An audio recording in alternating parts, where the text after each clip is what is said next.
হরে কৃষ্ণ। আপনি কি সন্ধ্যাবেলার পুজো করেন?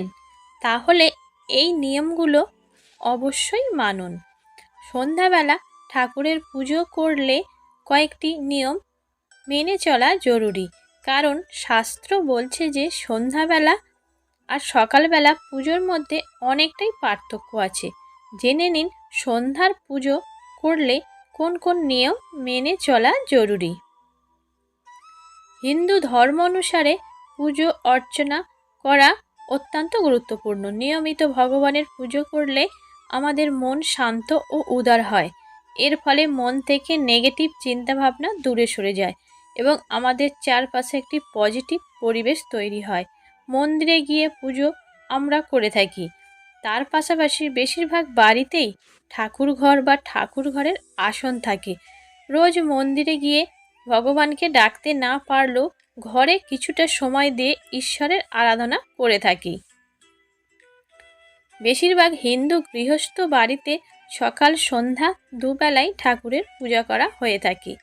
অনেকে আবার সকালে সময় না পেলে সন্ধ্যাবেলা বাড়ি ফিরে পুজো করে থাকেন। তবে শাস্ত্র অনুসারে সকাল ও সন্ধ্যার পুজোর প্রক্রিয়া অনেকটাই পার্থক্য আছে। যারা সন্ধ্যাবেলা পুজো করেন তাদের কয়েকটি বিষয় মাথায় রাখা দরকার। জেনে নিন সন্ধ্যার পুজোয় কোন কোন বিষয়গুলি আপনাকে খেয়াল রাখতে হবে। সন্ধ্যাবেলার পুজো বিধি। সকালে যেমন টাটকা ফুল দিয়ে পুজো করতে হয়, সন্ধ্যাবেলা কিন্তু তা নয়। সন্ধ্যায় কখনো গাছ থেকে ফুল তোলা উচিত নয়। শাস্ত্র বলছে যে সন্ধ্যাবেলা গাছ থেকে ফুল তোলা অশুভ। তাই আপনি যদি সন্ধ্যাবেলা পুজো করেন তো সেই সময় ঠাকুরকে ফুল দেওয়ার প্রয়োজন নেই।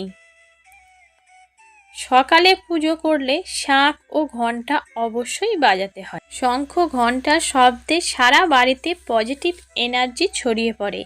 কিন্তু সন্ধ্যাবেলা পুজো করলে ঘণ্টা না বাজানোই ভালো। মনে করা হয় সূর্যাস্তের পর ঈশ্বর বিশ্রাম নেন, সেই সময় ঘণ্টার ধ্বনিতে তার বিশ্রাম ভঙ্গ হতে পারে। তবে সন্ধ্যাবেলা শাঁখ বাজানোর রীতি প্রচলিত আছে। ভোরবেলা ঘুম থেকে উঠে সূর্যদেবের পুজো করা অত্যন্ত শুভ বলে শাস্ত্রে বলা আছে। কিন্তু সূর্যাস্তের পর ভুলেও সূর্যদেবের পুজো করবেন না। সন্ধ্যাবেলা সূর্যদেবের পুজো অত্যন্ত অশুভ বলে মনে করা হয়।